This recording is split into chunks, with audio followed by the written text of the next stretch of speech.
For today's vlog, magsi-CVT cleaning tayo. Itong Honda Click 125i version 3. Tara, umpisa na natin.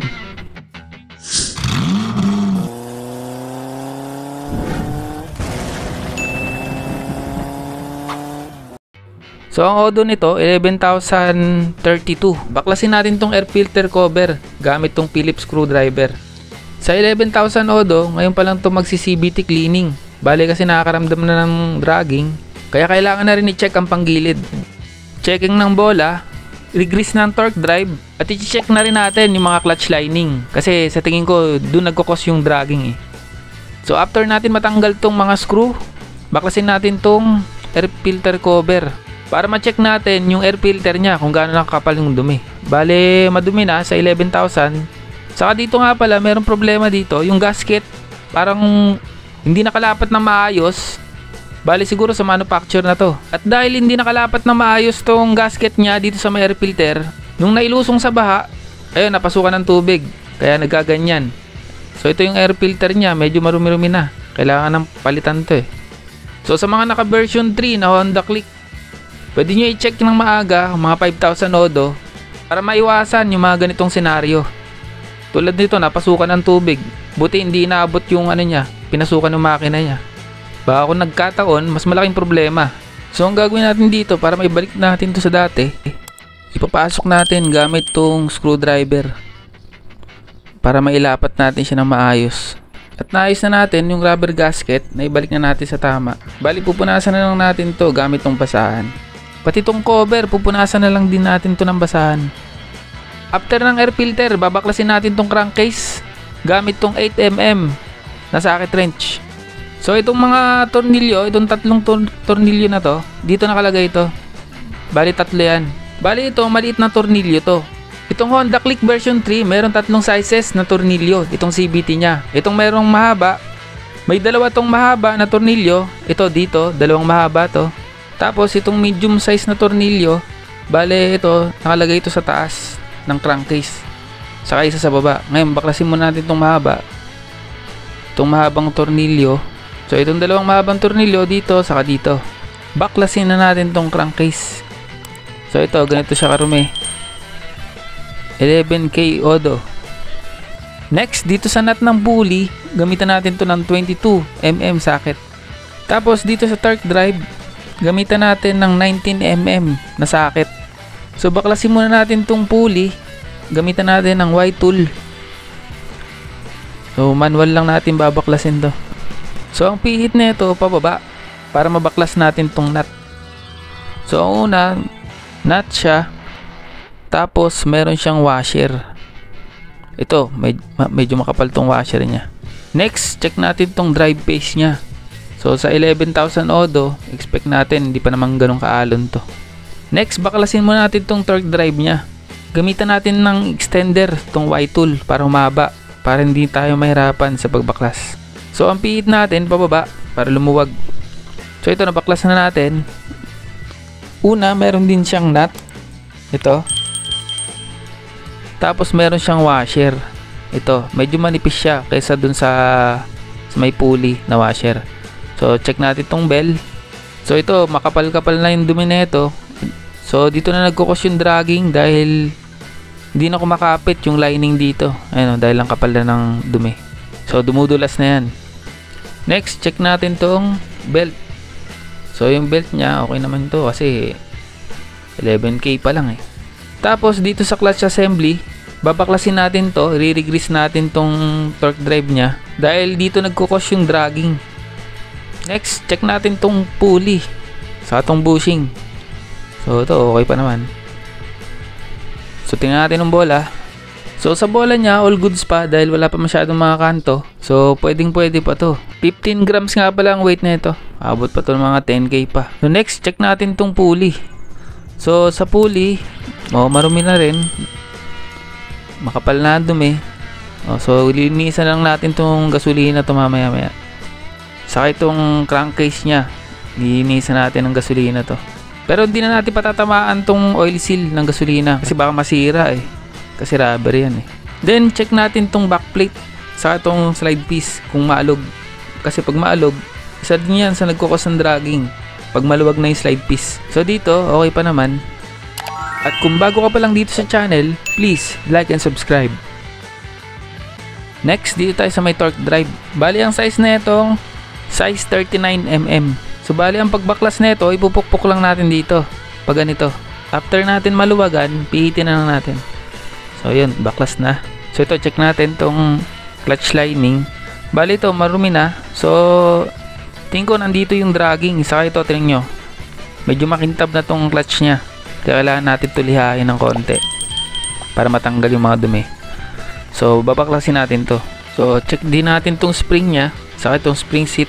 So goods na goods pa to, pati itong spring. So tanggalin natin tong secondary spring seat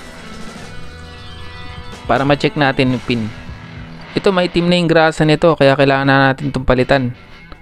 Saka medyo konti na stuck pa yung grasa nito. Tatanggalin natin tong pin gamit tong long nose. 3 pin to. After matanggal nung pin, itabi nyo lang. Ito namang female saka male torque drive. Double check natin tong male saka itong female. So sobrang dumi na. Kailangan na natin itong linisan. Sa paglilinis, gagamitan natin ito ng gasolina.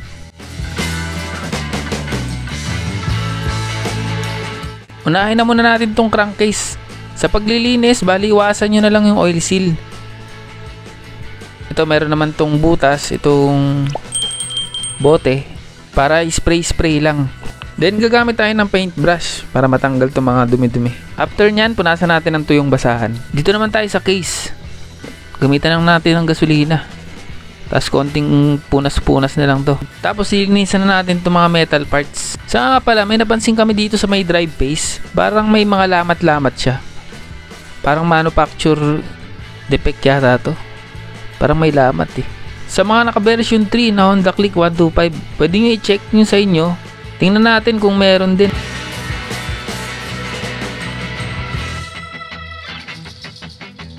Ito malinis na tong pulley, sa atong backplate, sa atong drive face.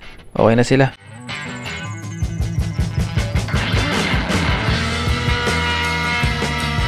Next, dito tayo sa bell. Ito medyo makapal ang dumi na ito Pagkatapos natin malinisan to, papasadaan lang natin to ng liha. Ito natapos na tayo, nalinisan na natin lahat. Dito na tayo sa clutch lining. Bali ang pagtanggal na itong clip na to, tatanggalin lang natin gamit tong flat screw. Sisikwatin lang natin yan. Bali 3 yan. Natanggalan natin yung clip, tabi nyo lang. Tatanggalin naman natin tong plate. Pupukpukin nyo lang tong plate para matanggal. Natanggalan natin yung plate. Babaklasin naman natin tong spring gamit tong long nose. Ang diskarte na ito, ganito. Ikakalang nyo lang yung long nose dun sa may nakaumbok na yon, tas sa may spring. Tapos saka nyo i-grip, parang ganyan.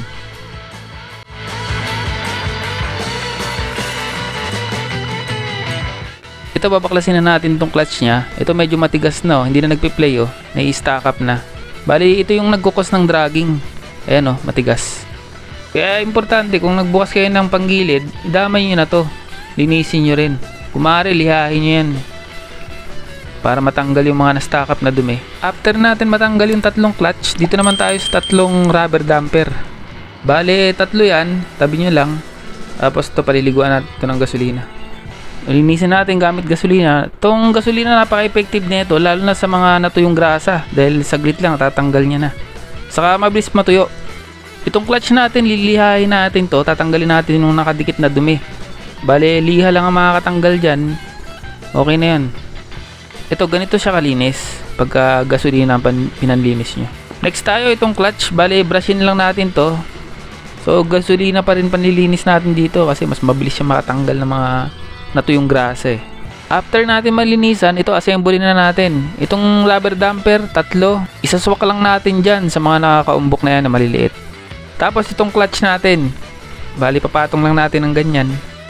Dito, hindi na natin lalagyan ng grasa to dahil ito yung magkukos na may stack up siya katagalan. Lalo na kung high temp pa yung nilagay mo, lalong matigas yun. Kaya ito, hindi natin lalagyan ng grasa. Diretso kapit tayo. Tapos, dito na tayo sa spring. Kung paano nyo tinanggal kanina, ganun lang din ang diskarte sa pagbalik. Next, dito naman tayo sa plate. Bali, patong nyo lang ng ganyan, tapos pukpukin nyo lang ng konti. Ibabalik na natin tong circlip. Sa circlip, gagamit lang din tayo ng long nose. Next, balik na natin tong male saka female torque drive.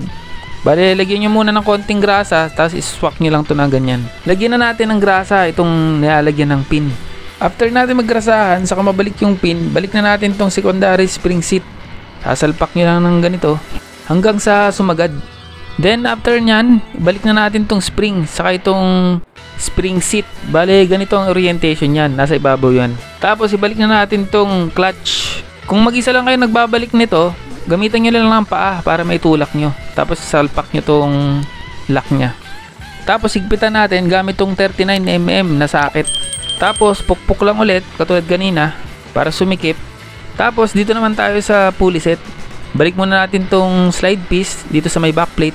Balik muna natin tong bola dito sa pulley. Bale yung orientation nito, yung puti nasa bandang kaliwa. So ganito namin siya binalik. Tapos ibalik na natin tong backplate. Next, ibalik na natin itong pulley, saka itong bushing. Tapos itong torque drive, pasok na rin natin yung belt dyan. Ilagay na natin itong drive face. Tapos meron itong washer, ito yung washer neto makapal. Baka kasi magkapalit kayo tapos itong nut. Bago natin ibalik itong belt, pasadahan muna natin ito ng liha. Saka itong lining, pasadahan natin ng liha. Kasi para matanggal itong mga dumi. Tapos ibalik na natin itong belt. Tapos ibalik natin itong washer nya. Itong washer nya, itong yung manipis lang. Kasi baka magkapalit kayo Higpitan na natin gamit tong 19mm na socket wrench. Ito, nahigpitan na natin tong clutch bell. Dito naman tayo sa may pulley. Gamitan natin ng Y-tool.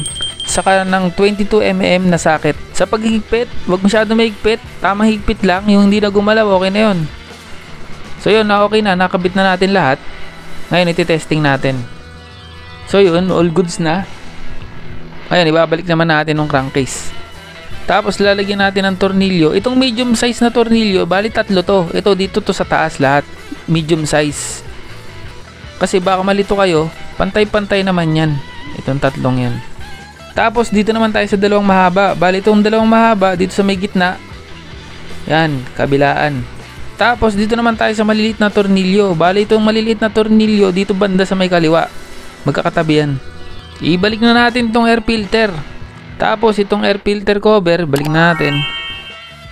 At kung bago ka pa lang dito sa channel, please like and subscribe.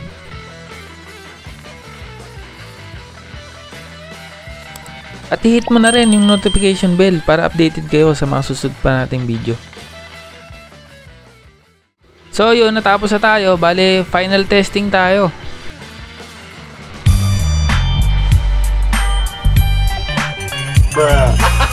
Maraming salamat sa mga nanood. Ride safe always. Thank you.